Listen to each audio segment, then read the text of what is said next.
Daniel Carter had ignored the notification for 83 days.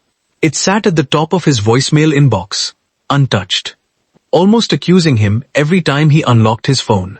Voicemail, Mom. Duration, 2:43. His mother's final voice message. He had listened to every other message she had ever left him over the years. The cheerful reminders to wear a coat. The birthday songs she insisted on singing, terribly off-key. The gentle scolding when he forgot to call on Sundays. But not this one. This one had arrived at 8:17 on a rainy Tuesday morning, while Daniel was leading a budget meeting in Chicago. He remembered seeing his phone vibrate across the conference table. He'd glanced at the screen. Mom calling. He'd silenced it. I'll call her tonight, he'd told himself. He never got the chance. 3 hours later, his younger sister, Emily, called instead. Dan, she whispered through sobs. Mom collapsed in the garden. They couldn't save her. From that day forward, the voicemail became something he couldn't bear to hear. Because what if her last words were, "Where are you?" What if she needed him? What if she knew? Those questions haunted him more than silence ever could. Spring had finally reached Maple Ridge, Vermont.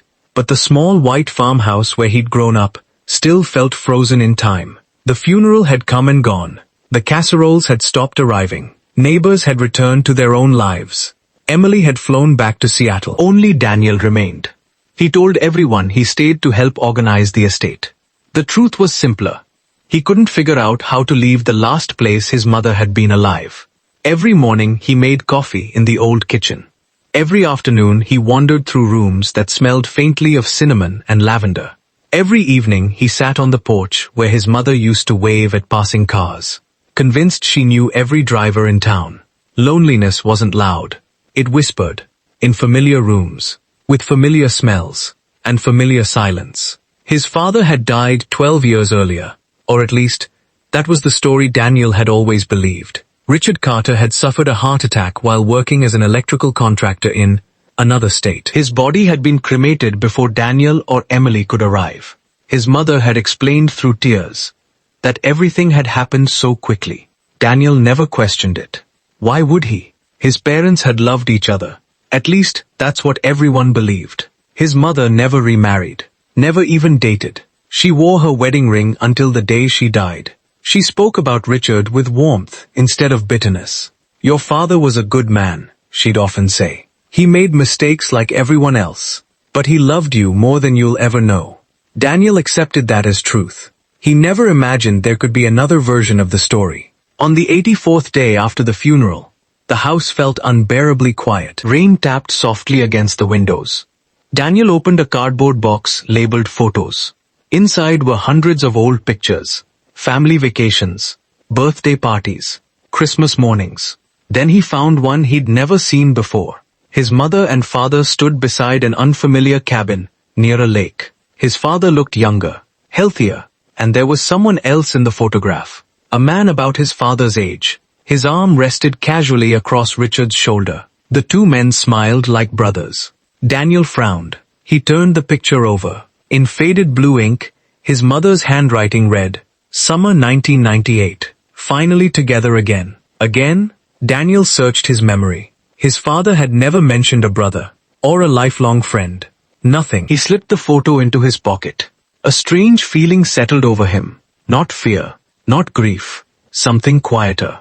The unsettling realization that there were chapters of his parents' lives he had never been allowed to read. That evening, Emily called. How's the sorting going? Daniel hesitated. I found a picture. What kind?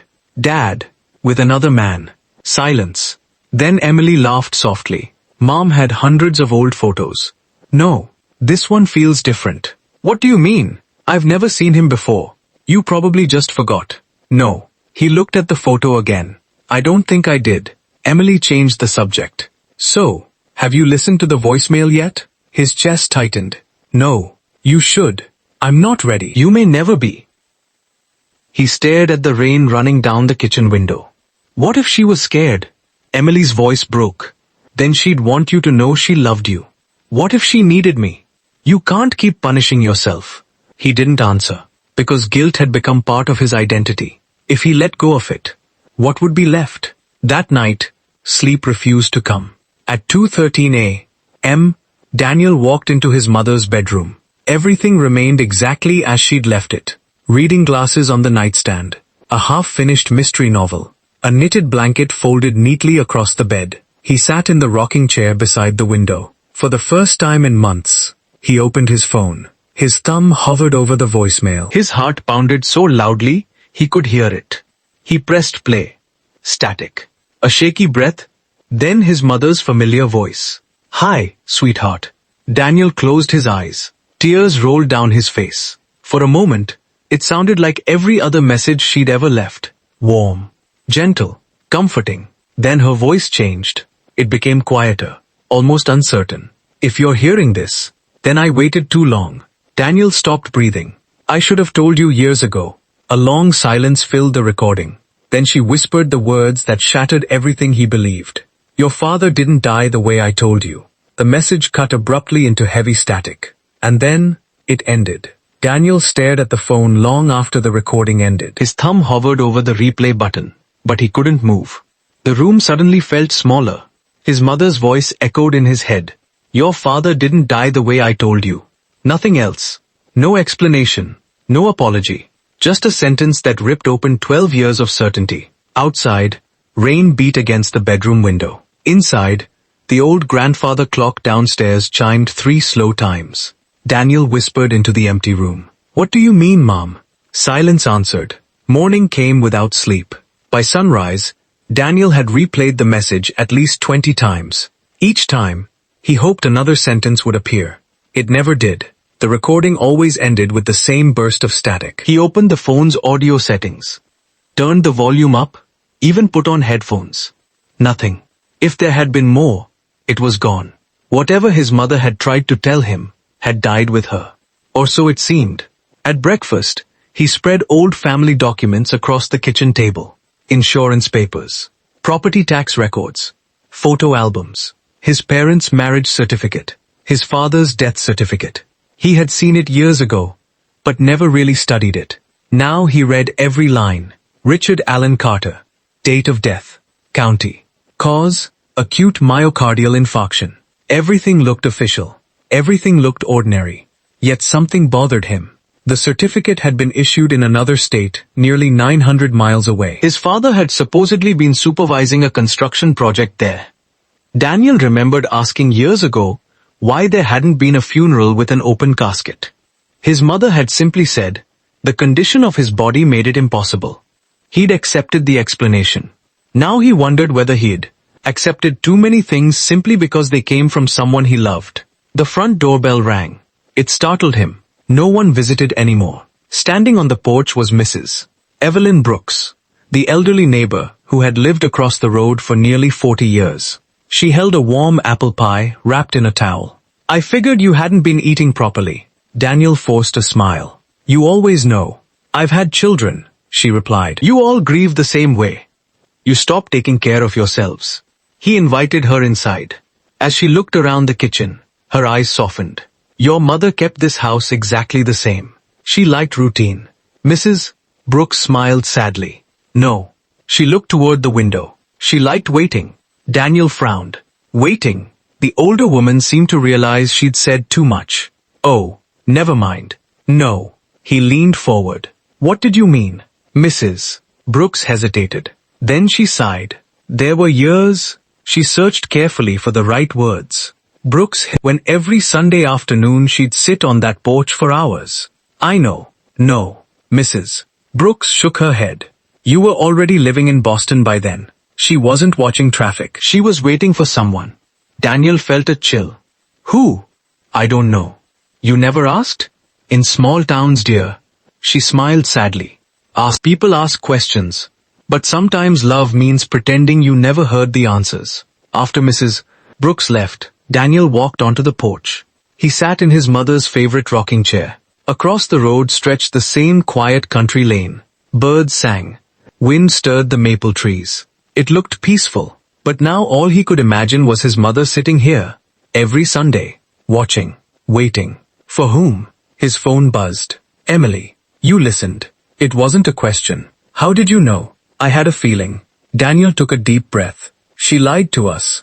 Emily went silent. Finally she whispered, "What did she say?"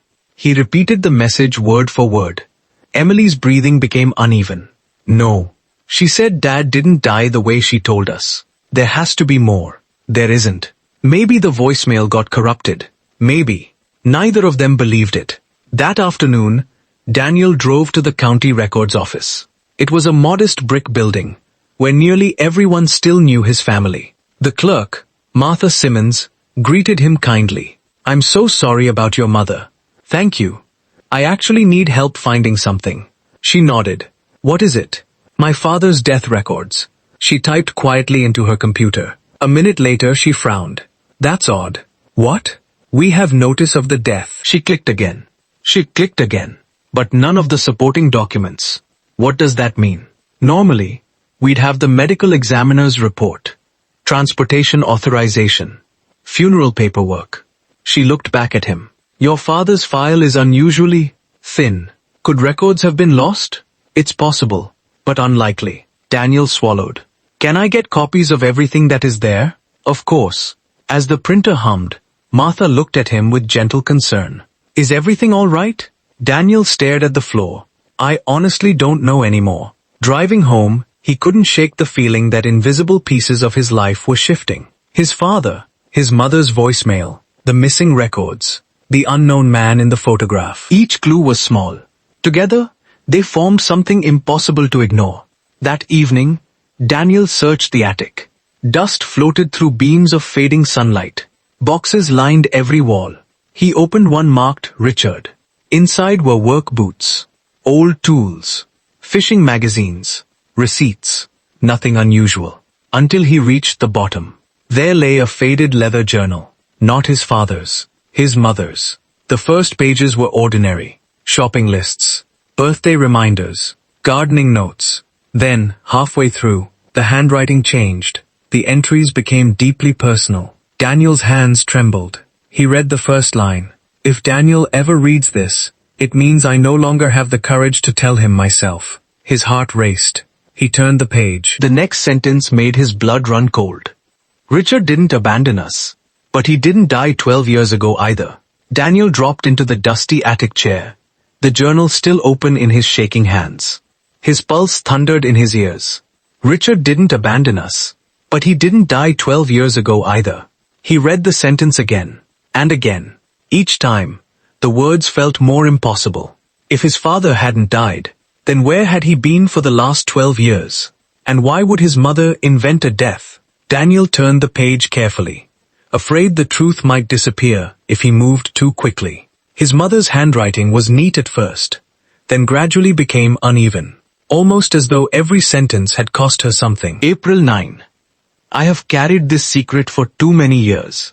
If you're reading this, sweetheart, then I wasn't brave enough to tell you while I was alive.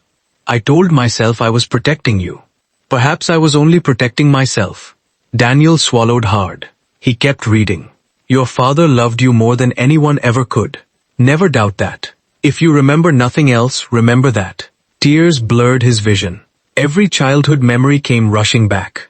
His father teaching him to ride a bicycle, holding the back of the seat while pretending not to. Camping trips beside Lake Ashford. Saturday morning pancakes. The smell of sawdust on his father's jacket after work. Those memories had always felt genuine. Now they felt fragile, as though someone had quietly replaced pieces of his life with lies. The next page answered one question, and created 10 more. Richard left because he believed he had no other choice. Daniel frowned. Left, not died. Left. His mother had written the word with painful precision. He begged me to tell you the truth when you were old enough. I promised I would. I broke that promise every single year. Daniel whispered. Why? Why would a woman who had spent her entire life teaching honesty tell the biggest lie imaginable? He flipped another page, then stopped. Half the journal had been torn out. Cleanly, deliberately. The missing pages had once been there. Someone had removed them. Not accidentally. On purpose. Daniel searched the box. Nothing. He searched the attic floor. Nothing. Only the jagged edge where dozens of pages had been ripped away. The answers had existed. Now they were gone. He drove straight to Emily's hotel near the airport. She had delayed her return flight after his call that morning. When she opened the door, one look at his face told her everything. You found something. Daniel silently handed her the journal. She read the first few pages. By the time she reached the line, Richard didn't die 12 years ago either. Tears streamed down her cheeks. This can't be real. I wish it wasn't. She looked at him. So Dad, might still be alive. Neither of them spoke for nearly a minute. The possibility was too enormous, too frightening, because if it was true, then every birthday, every Christmas, every Father's Day, their father had been somewhere in the world, breathing, living, growing older, without them. Emily suddenly stood. No. What? Mom wouldn't do this. She already did. No. She shook her head. She had a reason. Daniel's voice sharpened. What reason could possibly justify telling your children their father was dead? Emily didn't answer. Because she couldn't. That night they spread everything across the dining room table. The journal, the old photograph, the death certificate, the voicemail. They searched for connections. Hours passed. Then Emily picked up the photograph again. I've been looking at the wrong person. Daniel frowned. What? We keep focusing on the man standing beside Dad. She pointed toward the background. Near the cabin stood an old green pickup truck.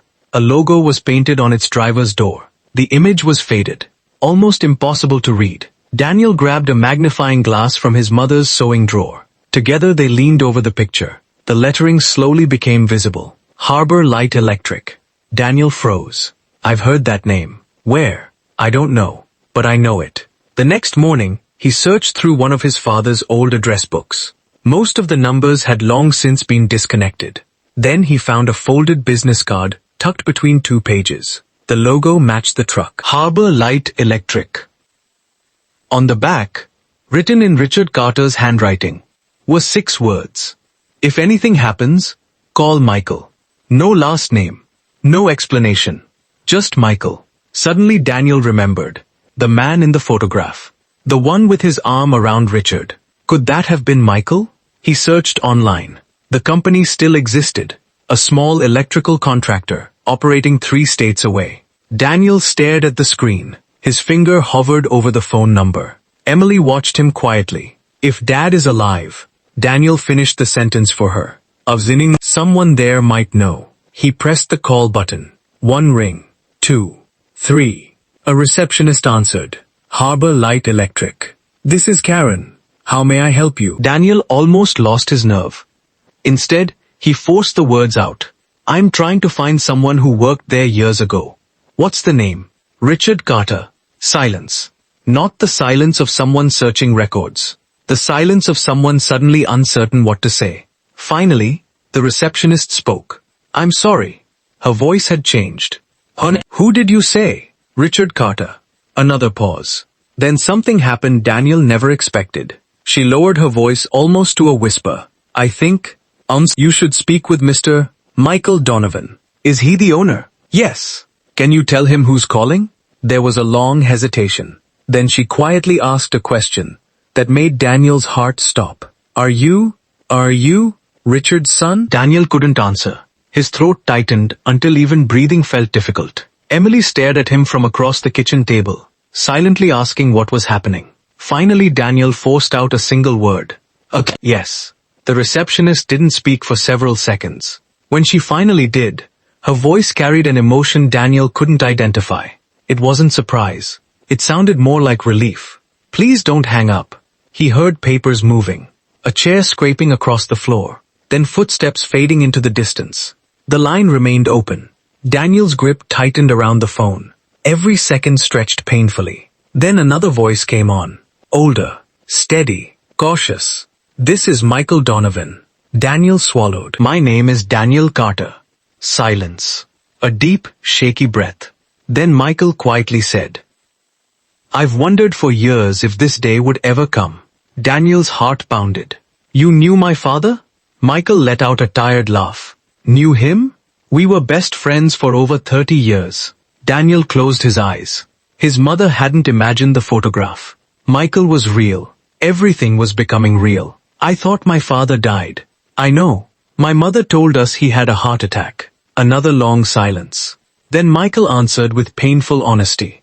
That wasn't the story Richard wanted you to grow up believing. Daniel felt anger rising. Then whose idea was it? I can't answer that over the phone. You can? No. Michael's voice remained calm. Some conversations deserve to happen face to face. Daniel stood abruptly. I've spent 12 years believing my father was buried. I understand. No, you don't. His voice cracked. I cried at a grave that didn't belong to him. Emily lowered her eyes. The room fell silent. Finally Michael spoke again. If you want the truth, I do. Come to Harbor Light. Daniel looked at the address on the business card. It was nearly a 7-hour drive. I'll be there tomorrow. I'll wait. Before ending the call, Michael added one final sentence. Daniel. Yes? Whatever you think happened. Shows, I promise you it's more complicated than that. Neither Daniel nor Emily slept much that night. They sat on the porch where their mother had spent so many Sundays. Neither spoke for a long time. Finally Emily whispered. Do you hate her? Daniel looked out at the empty road. I don't know. I've tried. But every time I remember the lie. He paused. I also remember the woman who stayed up all night when I had pneumonia. The woman who worked 2 jobs after Dad disappeared. The woman who never missed a birthday. Emily nodded through tears. People can love you. How and still make terrible choices. Daniel wasn't ready to accept that. Not yet. Before sunrise, they packed the car. The leather journal rested between them. So did the photograph. The business card. The voicemail. It felt less like luggage. More like evidence. As the miles passed, childhood memories surfaced without invitation. Fishing trips. Christmas lights. His father's booming laugh. Then the last day Daniel had ever seen him. He'd been 12 years old. Richard had hugged him a little longer than usual, before leaving for what Daniel believed was another work assignment. Be good while I'm gone. I will. I love you, buddy. I love you too. Those had been the last words they ever exchanged. Or so Daniel had believed. Now he wondered, had his father already known he wasn't coming home? Late afternoon sunlight washed over the small industrial town where Harbor Light Electric still operated. The building wasn't impressive, just an aging brick warehouse with service trucks parked outside. A man in his 70s stood near the entrance. Tall, gray-haired, broad shoulders despite his age. He looked exactly like the man in the old photograph. Michael Donovan. The moment Daniel stepped from the car, Michael removed his cap. Neither man moved. Neither knew how to begin. Finally Michael walked forward. You have Richard's eyes. Daniel felt something twist inside him. You've seen them recently? Michael nodded once. Yes. Daniel's breath caught. My father is alive. Michael looked directly into his eyes. Yes. The single word shattered the last piece of Daniel's old life. For several seconds, the world seemed strangely quiet. No traffic, no birds. Only the sound of his own heartbeat. Inside Michael's office, faded photographs covered one wall. Construction crews, fishing trips, company picnics. Richard appeared in dozens of them. Older, grayer, but unmistakably alive. Daniel couldn't stop staring. These weren't ancient photographs. Some had dates written in the corners. 8 years ago, 5 years ago, 3 years ago. His father had continued living, while his own children mourned him. A wave of anger surged through him. He never came. Michael didn't argue. No. He never called. No. He let us think he was dead. Michael lowered his head. Yes. Daniel slammed his hand against the desk. Why? The room fell silent. Michael looked toward the window before answering. Because Richard believed coming back would destroy the people he loved. Daniel stared at him in disbelief. That's ridiculous. It is. So why did he believe it? Michael opened a locked drawer. From inside, he removed a thick, weathered envelope. Across the front, written in familiar handwriting, were 6 words. For Daniel and Emily, if they ever come. Michael gently placed it on the desk. Richard wrote this 11 years ago. Daniel reached for it. Michael rested a hand over the envelope. Before you read it, Daniel looked up. And there's one thing you need to know. What? Michael's face filled with quiet sorrow. The man who left your family and wasn't running away from you. He paused. He was running from something he believed would eventually find all of you. The room went completely still. Daniel slowly withdrew his hand from the envelope. For the first time since hearing his mother's voicemail, he realized the biggest secret might not be where his father had been. It might be what had kept him away all these years. Daniel stared at the weathered envelope. The handwriting was unmistakable. His father's slanted capital R. The way he always crossed his T's, too high. The slight curve beneath every signature. There was no doubt. Richard Carter had written it. His hands trembled as he carefully broke the seal. Inside were several folded pages, yellowed with age. A photograph slipped out first. It showed Richard standing beside Michael, outside Harbor Light Electric. Both men looked older than Daniel remembered. On the back, Richard had written, "The hardest part wasn't leaving. It was staying away." Daniel closed his eyes. Anger and heartbreak collided inside him. He unfolded the first page. "Dear Daniel and Emily, if you're reading this, then life has unfolded in a way I prayed it never would. That means your mother is gone, and you're finally searching for answers.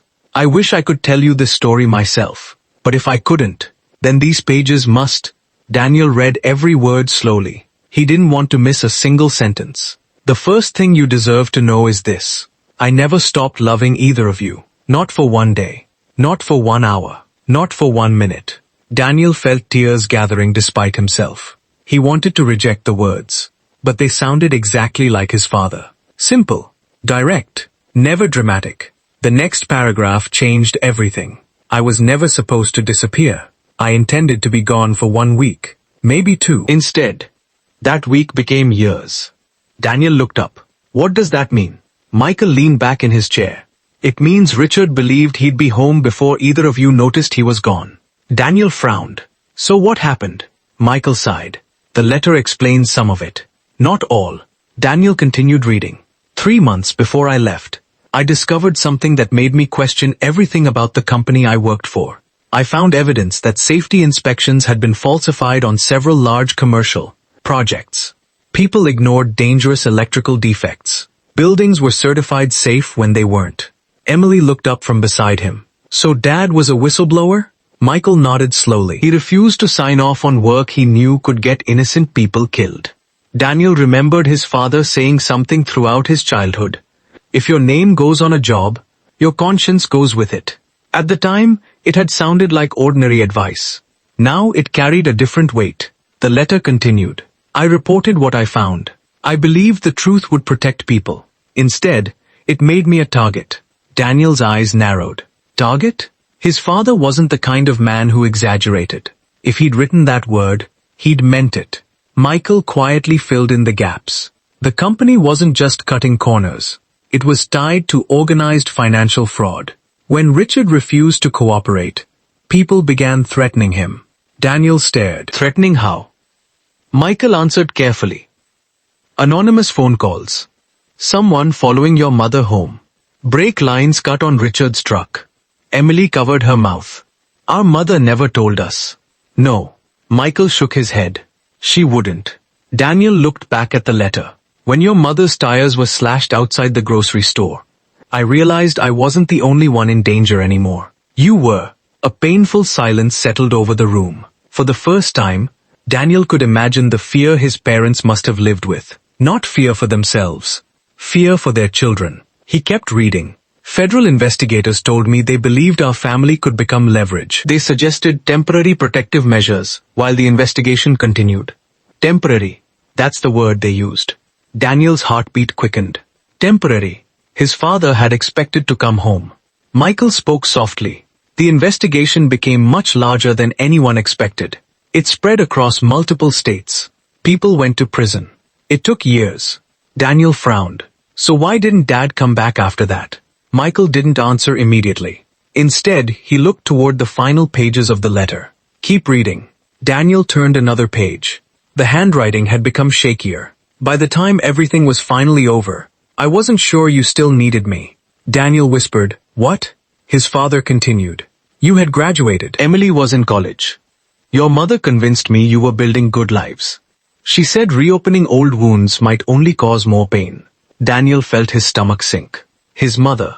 She had known. Not only that Richard was alive, but that he wanted to return. Emily began crying. She told him to stay away? Michael spoke gently. It wasn't that simple. Then explain it. Michael's eyes filled with sadness. Your mother believed she was protecting all of you.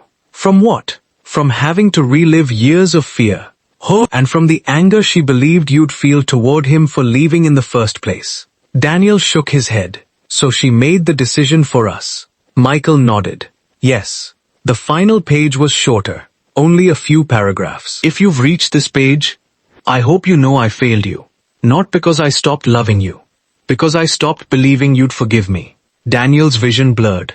He could barely read the last lines. If there's still time, I'd like one more chance to be your father. If there isn't, please remember me as the man who taught you to ride a bicycle. Not as the man who disappeared. Signed simply, Dad. Daniel slowly lowered the letter. The office was completely silent. He looked at Michael. Only one question remained. Where is he? Michael smiled sadly. I hoped you'd ask. He reached into his desk drawer and removed a recent photograph. Richard Carter stood outside a small white cottage, beside a lake. His hair was almost completely grey now. He looked older, thinner, but he was smiling. Michael slid the photograph across the desk. That's where he lives now. Daniel picked it up with trembling hands. Then Michael quietly added the words that made Daniel's heart race all over again. He has no idea that you're on your way. Daniel drove in silence. The photograph rested on the dashboard, held in place by the windshield. Every few minutes, his eyes drifted toward it. His father, alive, gray-haired, standing beside a small white cottage on the edge of a lake. It looked like the kind of place someone chose when they were tired of running, or tired of remembering. Emily sat quietly in the passenger seat. Neither of them knew what to say. How do you prepare to meet someone you've mourned for 12 years? How do you greet a father who missed birthdays, graduations, broken hearts, and weddings? How do you separate the man from the choices? There were no answers, only miles. Michael had insisted on leading the way. His pickup truck wound through quiet country roads lined with towering pines. Eventually, the pavement gave way to gravel. The lake appeared first, still, glass-like. Then the cottage. It was modest, white paint beginning to peel. A wooden porch, a rocking chair facing the water, a vegetable garden neatly tended. Daniel's chest tightened. It looked painfully ordinary. Not the hiding place of a criminal. Not the home of a monster. Just the home of an old man. Michael parked, but didn't get out immediately. He looked at Daniel. Before you walk up there? Daniel nodded. Remember that Richard believes you hate him. I don't even know him anymore. Neither does he. Michael's voice was gentle. He has spent 12 years believing he lost the right to be your father. Daniel stared toward the porch. I'll decide that. Michael nodded. That's fair. Richard Carter was kneeling in the garden when he heard the trucks. He slowly stood, brushing dirt from his jeans. His movements carried the stiffness of age. For a moment, he simply watched. Then his eyes settled on Daniel. Everything stopped. The watering can slipped from his hand and landed in the dirt. Neither man moved. The years between them seemed almost visible. 12 years of silence. 12 years of birthdays. 12 years of questions. Richard whispered something Daniel couldn't hear. Then he realized what it was. My boy. His voice broke on the second word. Daniel walked forward. Not quickly. Not angrily. Just steadily. Richard took one hesitant step, then stopped, almost as if he believed he no longer had permission to come any closer. Daniel noticed something that caught him off guard. His father looked frightened. Not guilty. Not defensive. Frightened. As though he expected this meeting to end with one sentence. I never want to see you again. When they were only a few feet apart, Richard's eyes filled with tears. You've gotten older. It was a foolish thing to say. Of course he had. But it was also exactly what a father who had missed 12 years might say. Daniel looked at the man before him. The deep lines around his eyes. The graying beard. The familiar blue eyes that matched his own. He had imagined this moment hundreds of times over the years. In every version, he yelled, demanded answers, walked away. Instead, he asked the only question that truly mattered. Why didn't you come home? Richard closed his eyes. I wanted to. Then why didn't you? I was a coward. The answer surprised everyone. Even Michael. Richard didn't blame the investigation. He didn't blame Daniel's mother. He blamed himself. I kept telling myself. Richard's voice shook. Next month would be easier. Then next year. Then after you finished school. Then after Emily graduated. I kept believing there would be a perfect time. He looked down. There never was. Daniel's anger returned. So you chose nothing. Richard nodded. Yes. I chose nothing. And that became everything. Emily stepped forward. She had been silent until now. Dad. Richard turned toward her. For a second, he simply stared. The little girl he remembered was gone. In her place stood a woman in her 40s. His daughter. He covered his mouth with both hands. You look so much like your mother. Emily burst into tears. So do you. She crossed the distance first. She wrapped her arms around him. Richard hesitated only a heartbeat before embracing her. He held her as though trying to make up for a decade in a single moment. I missed every birthday. He whispered it over and over. I'm so sorry. I missed every birthday. Daniel watched them. Part of him wanted to join them. Another part refused. Forgiveness wasn't a switch. It was a road. And he had just taken the first step. Later that afternoon, they sat on the porch overlooking the lake. Coffee cooled untouched in their cups. Richard answered every question. No excuses. No anger toward Daniel's mother. Only regret. When the investigation ended, Richard said quietly, Your mother drove here. Daniel looked up. She visited you? Richard nodded. Every year. Emily stared at him. Every year? Usually on a Sunday. Daniel's mind flashed back to Mrs. Brooks. She wasn't watching traffic. She was waiting for someone. His mother hadn't been waiting for Richard to return. She had been waiting for the day she found the courage to bring her children with her. But that day never came. Richard reached into his shirt pocket. Before she died, he unfolded a worn piece of paper. She mailed me this. Daniel recognized the handwriting immediately. His mother's. Richard handed it to him. I've never been able to finish reading it. Daniel unfolded the letter. The first sentence stole the air from his lungs. Richard, I don't think I can carry this secret much longer. I believe it's finally time to tell our children the truth. Daniel held the letter carefully, as though it might fall apart in his hands. The paper was creased from being folded and unfolded countless times. His father looked away toward the lake. I tried to read it the day it arrived, Richard said quietly. I couldn't. You never finished it? Emily asked. Richard shook his head. I was afraid. Afraid of what? That she had finally decided you deserved better than me. No one spoke. For the first time, Daniel realized something that had never occurred to him before. His father hadn't spent 12 years hiding only from the past. He had spent 12 years hiding from rejection. Daniel unfolded the remaining pages. His mother's handwriting was slower than it had been in the journal. She had clearly written this near the end of her life. Richard, I've spent 12 years telling myself I'm protecting our children. Now I wonder if I've only been protecting myself from the consequences of my own decision. Daniel's eyes filled with tears. She hadn't blamed Richard. She blamed herself. The hardest lie isn't the one you tell others.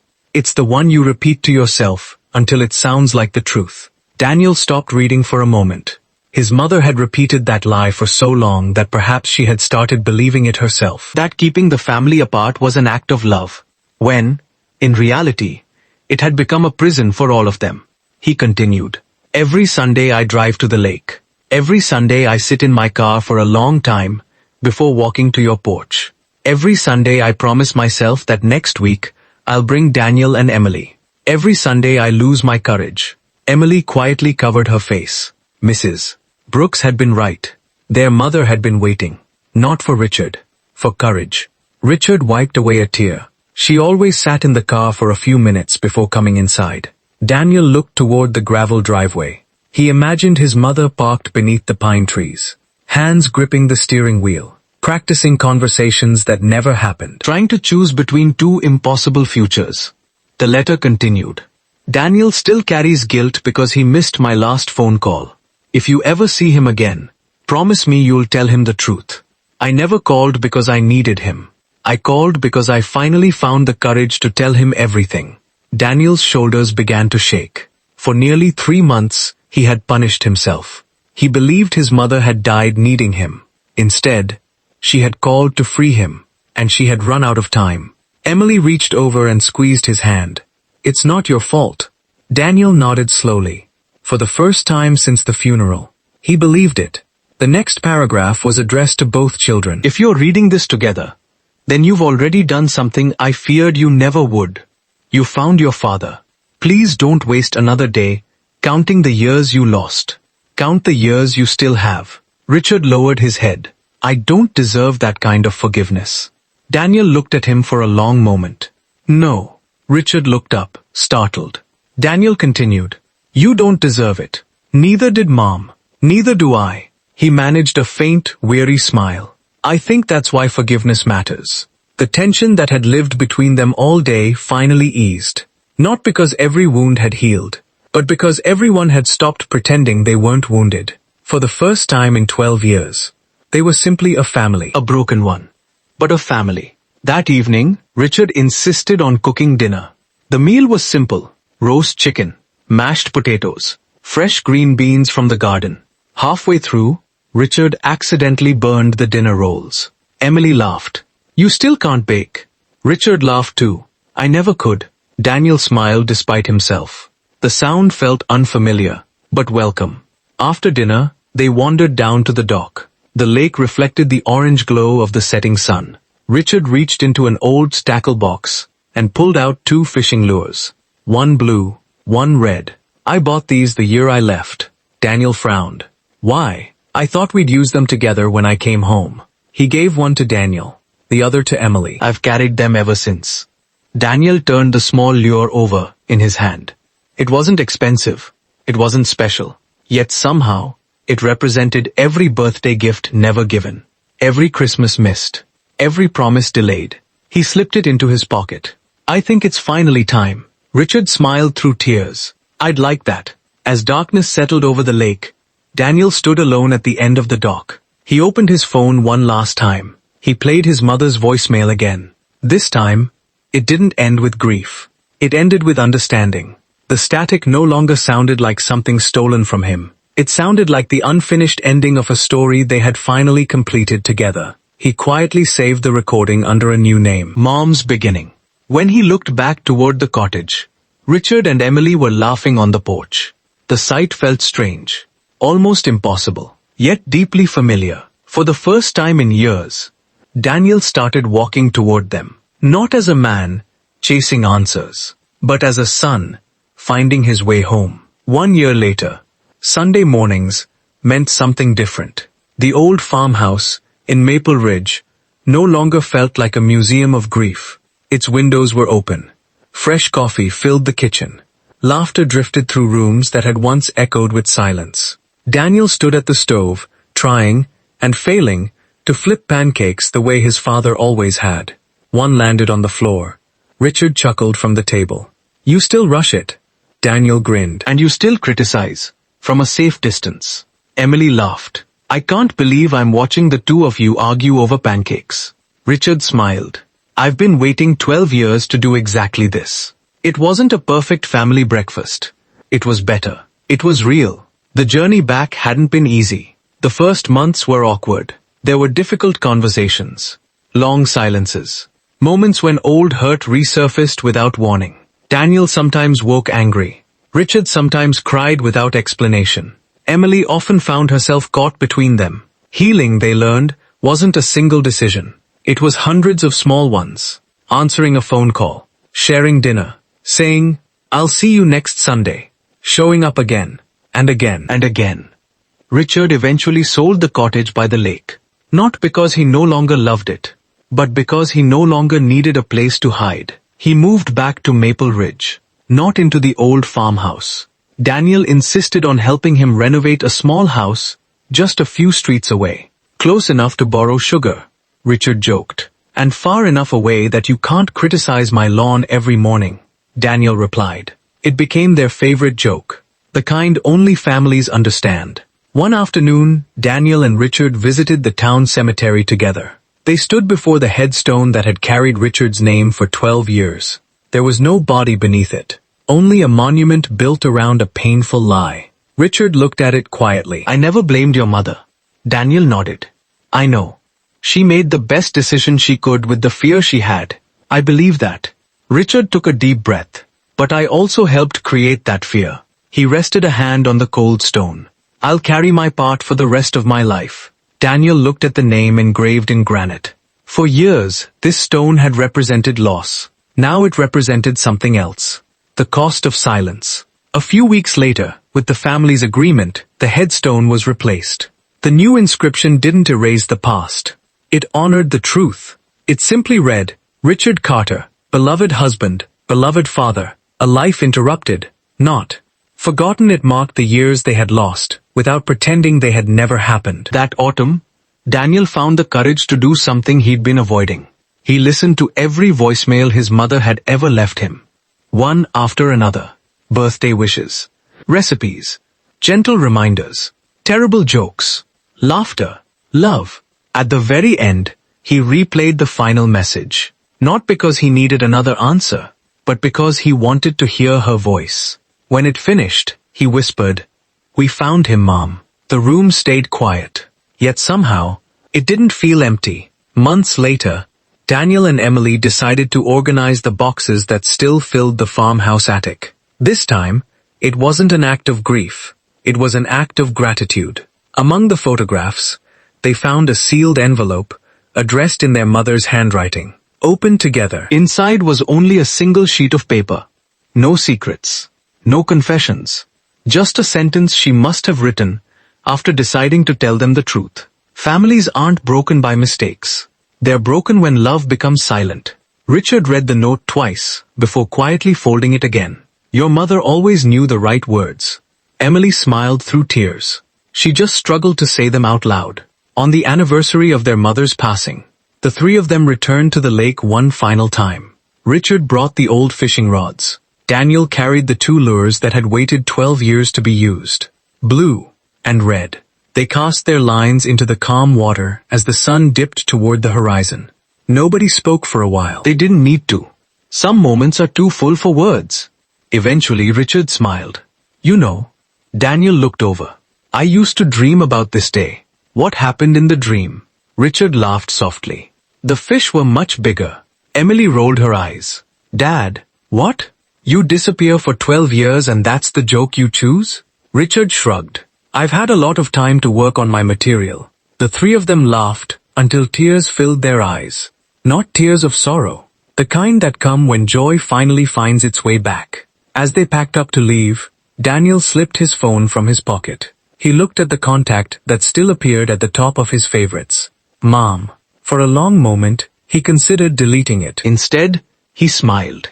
Some names aren't meant to disappear. He locked the screen and looked toward his father. Ready to go home? Richard's eyes glistened. Home. For 12 years, he hadn't believed that word belonged to him anymore. Now it did. He nodded. I'm ready. The three of them walked toward the truck together. No one lagged behind. No one walked ahead. For the first time in a very long time, they walked as a family. And somewhere beyond grief, beyond regret, and beyond the years they could never reclaim, they discovered something that had been waiting for them all along. The road back was never about returning to the past. It was about having the courage to build a future together.